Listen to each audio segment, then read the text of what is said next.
আচ্ছা দাদু, আমরা যে মুসলমান, তো মুসলমান কাকে বলে? মুসলমান কাকে বলে? মুসলমান ঘরে জন্মগ্রহণ করলেই মুসলমান হওয়া যায় না। মুসলমানের মতো নাম রাখলেই তাকে মুসলমান বলা যায় না। ইসলাম গ্রহণ করে মুসলমান হতে হয়। ইসলাম গ্রহণ করলেই কেবল মুসলমান হওয়া যায়। আর এই ইসলাম গ্রহণ অর্থ আমি মুসলমান হয়েছি, আমি মুসলিম, এই কথা বলা নয়। ইসলাম গ্রহণ করার অর্থ হরত মুহাম্মদ শাহ এর শিক্ষাদীক্ষাকে অন্তরের সাথে সত্য বলে গ্রহণ করা, নিজের জীবনে এই শিক্ষাকেই একমাত্র পথ হিসেবে মেনে নেয়া এবং এই ব্যবস্থা অনুযায়ী গোটা জীবনকে গড়ে তোলা।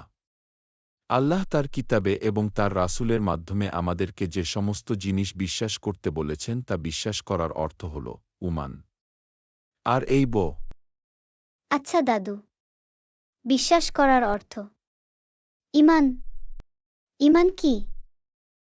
ঈমান, মুসলমান হতে হলে কতগুলো জিনিসের প্রতি বিশ্বাস আনতে হয়। ইসলামী পরিভাষায় একে বলা হয় ঈমান বা আকীদা।